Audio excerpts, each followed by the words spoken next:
Tibet border पर पहुंचे मुख्यमंत्री सुखविंदर सिंह सुक्खू, सरहद पर वन उद्यान की रखी आधारशिला। पहली बार पर्यटकों के लिए खुला भारत तिब्बत बॉर्डर पर स्थित छिपकीला दर्रा। सीएम सुक्खू बोले, ये तो बस शुरुआत है। मोदी सरकार के 11 वर्ष पूरे होने पर कांग्रेस ने साधा निशाना। कुलदीप राठौर बोले, विफल रही विदेश नीति। बीजेपी ने मुख्यमंत्री सुखविंदर सिंह सुक्खू पर लगाए केंद्रीय योजनाओं का श्रेय लेने के आरोप। बहुचर्चित राजा रघुवंशी हत्याकांड मामले में फूटा सांसद कंगना रनौत का गुस्सा। मंडी में खून से सना परिवार, कलह के चलते कलयुगी बेटे ने पिता को उतारा मौत के घाट। मैं हूं HIV वायरस, नाम तो सुना ही होगा। मैं एक साथी से दूसरे साथी तक 4 मुख्य तरीके से पहुंच सकता हूं।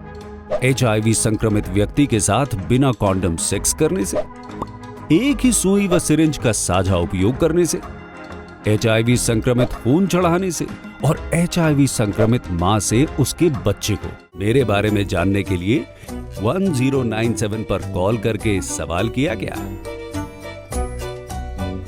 हिमाचल प्रदेश राज्य एड्स नियंत्रण समिति द्वारा जनहित में जारी। नमस्कार, पंजाब केसरी टीवी देख रहे सभी दर्शकों का स्वागत है। मैं मदन हाजिर हूं प्रदेश की बड़ी खबरों के साथ। चलिए डालिए नजर हिमाचल पर।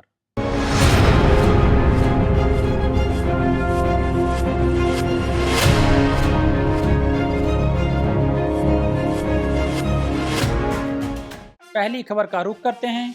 मुख्यमंत्री सुखविंदर सिंह सुक्खू किन्नौर जिले के छिपकीला में तिब्बत बॉर्डर पर पहुंचे। उन्होंने यहां सरहद वन उद्यान की आधारशिला रखी। इसके बाद स्थानीय जनता, सेना और ITBP के अधिकारियों, जवानों को संबोधित किया। मुख्यमंत्री ने छिपकीला के सामरिक महत्व पर बल दिया और सैनिक, अर्धसैनिक बलों के जवानों में भारत माता की जय के नारों के साथ जोश भरा।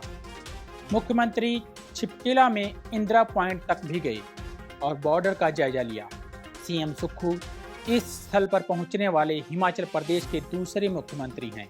देश की प्रधानमंत्री इंदिरा गांधी 1968 में हिमाचल के मुख्यमंत्री यशवंत सिंह परमार के साथ यहां आई थी। उस समय छिपकीला पहुंचने के लिए सड़क मार्ग नहीं हुआ करता था। वहीं मुख्यमंत्री ने कहा कि राज्य सरकार छिपकीला से कैलाश मानसरोवर यात्रा शुरू करने का मामला भी केंद्र सरकार के समक्ष उठाएगी। उन्होंने कहा कि छिपकीला से कैलाश मानसरोवर की यात्रा सबसे सुगम मार्ग होगा। उन्होंने कहा कि भारत और तिब्बत के बीच सदियों पुराना व्यापार मार्ग छिपकीला दर्रा वर्ष 2020 में व्यापार के लिए बंद कर दिया गया था। इस दर्रे के माध्यम से व्यापार और सांस्कृतिक आदान प्रदान की अपार संभावनाएं हैं और इसे पुनः शुरू करने का मामला भी केंद्र सरकार के समक्ष उठाया जाएगा। बढ़ते हैं अगली खबर की ओर।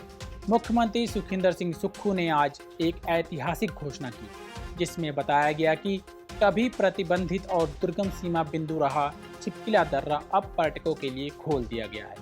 बता दें कि आज़ादी के बाद पहली बार यह दर्रा पर्यटकों के लिए खोला गया है। मुख्यमंत्री ने इसे किन्नौर और पूरे हिमाचल प्रदेश के पर्यटन क्षेत्र के लिए एक नई और महत्वपूर्ण शुरुआत बताया। मुख्यमंत्री ने इस कदम को ऐतिहासिक करार देते हुए कहा कि यह प्रदेश के पर्यटन मानचित्र पर एक नया अध्याय जोड़ेगा। भारत तिब्बत सीमा पर स्थित छिपकीला दर्रा, जो अब तक अपनी संवेदनशीलता के कारण आम जनता के लिए बंद था, अब साहसिक और प्राकृतिक प्रेमियों के लिए एक नया गंतव्य बन गया है। हिमालय की गोद में स्थित छिपकीला दर्रा एक ऐसी जगह है जहां शक्तिशाली सतलुज नदी हिमालयी घाटियों से होकर बहती है। यहाँ बर्फ से ढकी चोटियाँ आकाश को छूती हुई प्रतीत होती हैं, जो एक अविस्मरणीय दृश्य प्रस्तुत करती हैं। यह दर्रा न केवल अपनी प्राकृतिक सुंदरता के लिए जाना जाता है, बल्कि यह साहसिक गतिविधियों और समृद्ध सांस्कृतिक विरासत का भी एक बेजोड़ मिश्रण प्रदान करता है। पर्यटक यहाँ आकर ट्रैकिंग, फोटोग्राफी और स्थानीय संस्कृति का अनुभव कर सकते हैं। मुख्यमंत्री सुक्खू ने कहा कि छिपकीला दर्रा खोलना तो बस शुरुआत है। उन्होंने इस बात पर भी जोर दिया कि राज्य सरकार हिमाचल प्रदेश के ऐसे ही कई और छिपे हुए रत्नों को पर्यटकों के लिए खोलने के लिए प्रतिबद्ध है। केंद्र में भाजपा की मोदी सरकार ने 11 वर्ष का कार्यकाल पूरा कर लिया है। एक तरफ भाजपा जहां 11 वर्षों की उपलब्धियों को देश की जनता के बीच रख रही है, तो वहीं कांग्रेस ने इस कार्यकाल को विफल करार दिया है। कांग्रेस पार्टी ने केंद्र सरकार की विदेश नीति, और आर्थिक नीतियों पर बड़ा हमला बोला है। शिमला में कांग्रेस पार्टी के राष्ट्रीय प्रवक्ता कुलदीप सिंह राठौर ने कहा कि पिछले 11 वर्षों में भारत की विदेश नीति पूरी तरह से विफल रही है, जिससे देश की अंतर्राष्ट्रीय छवि और आंतरिक अर्थव्यवस्था दोनों को गंभीर नुकसान पहुंचा है। कुलदीप राठौर ने महंगाई, बेरोजगारी और जीएसटी जैसे मुद्दों पर भी केंद्र सरकार को घेरा। राठौर ने आरोप लगाया कि हिमाचल प्रदेश में कांग्रेस सरकार को अस्थिर करने के प्रयास किए जा रहे हैं। उन्होंने कहा कि सेब के लिए जो आयात शुल्क 50% से बढ़ाकर 100% करने की बात कही गई थी, उसे अब घटाकर 30% कर दिया गया है, जिससे हिमाचल के बागबानों और व्यापारियों को नुकसान हो सकता है। भाजपा के प्रदेश सचिव सुमित शर्मा ने मुख्यमंत्री सुखविंदर सिंह सुक्खू के ऊना प्रवास के दौरान विभिन्न योजनाओं के शिलान्यास को लेकर सरकार पर बड़ा हमला बोला।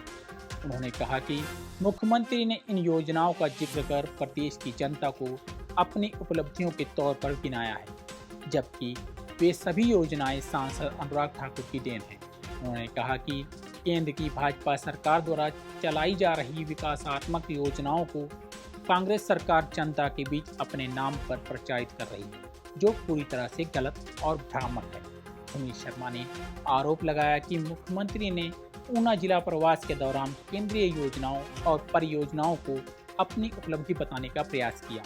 उन्होंने कहा कि चाहे वह रेलवे स्टेशन के विकास का मामला हो, ऊना जिला अस्पताल में सुविधाओं का विस्तार हो, पीजीआई सैटेलाइट सेंटर हो या प्रधानमंत्री सड़क योजना के तहत सड़क और पुल निर्माण से जुड़े प्रोजेक्ट, ये सभी केंद्र सरकार की योजनाओं का हिस्सा हैं।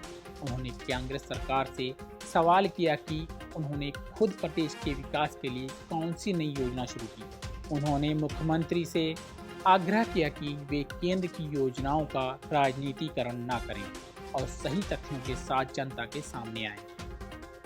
बीजेपी सांसद कंगना रनौत ने हाल ही में सामने आई बहुचर्चित राजा रघुवंशी हत्याकांड पर गहरा आक्रोश व्यक्त किया है।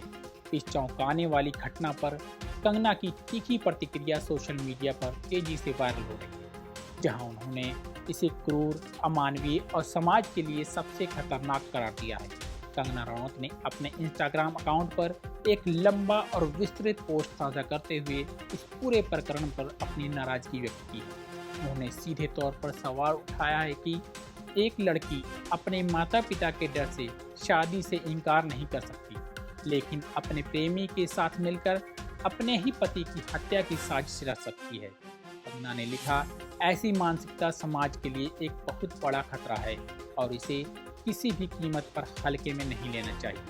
उनकी यह टिप्पणी इस हत्याकांड की गंभीरता और इसके पीछे की मानसिकता पर गहरी चिंता व्यक्त करती है। जानकारी के अनुसार शादी के कुछ ही दिनों बाद मेघालय में हनीमून पर गए राजा की पत्नी सोनम ने अपने प्रेमी और 2 अन्य लोगों के साथ मिलकर राजा की हत्या की खौफनाक साजिश रची। यह घटना समाज में रिश्तों की पवित्रता और विश्वास पर एक बड़ा चिन्ह लगाती है। हिमाचल प्रदेश के मंडी जिले में सोमवार देर रात एक दिल दहला देने वाली घटना सामने आई है। उपमंडल जोगिंदरनगर की द्रुब्बल पंचायत के द्रोबड़ी गांव में एक बेटे ने अपने ही पिता की हत्या कर दी। मृतक की पहचान 59 वर्षीय प्रताप के रूप में हुई है। यह वारदात पारिवारिक विवाद में पिता के बीच बिचाव के दौरान हुई, जब तैश में आए बेटे ने उन पर नुकीली चीज से हमला कर दिया। जानकारी के अनुसार सोमवार देर रात घर में बेटे मुकेश और उसकी पत्नी के बीच किसी बात को लेकर तीखी बहस चल रही थी। विवाद इतना बढ़ गया कि माहौल काफी तनावपूर्ण हो गया। इसी दौरान जल शक्ति विभाग से रिटायर्ड कर्मचारी प्रताप अपने बेटे और बहू के बीच सुलह कराने के लिए आगे आए। उन्होंने झगड़ा शांत करने का प्रयास किया, लेकिन गुस्से में अंधा हो चुका बेटा मुकेश इस बात से और भड़क गया और पास पड़ी किसी नुकीली चीज से अपने पिता प्रताप पर हमला कर दिया। हमला इतना घातक था कि प्रताप गंभीर रूप से घायल हो गए और जमीन पर गिर पड़े। परिवार के अन्य सदस्यों ने तुरंत घायल प्रताप को अस्पताल ले जाने की कोशिश की, लेकिन दुर्भाग्यवश रास्ते में ही उन्होंने दम तोड़ दिया। पुलिस ने आरोपी बेटे मुकेश को गिरफ्तार कर लिया है और आगामी कार्रवाई जारी है। आज के बुलेटिन में इतना ही। कल फिर मिलेंगे, तब तक बने रहिए पंजाब केसरी टीवी के साथ।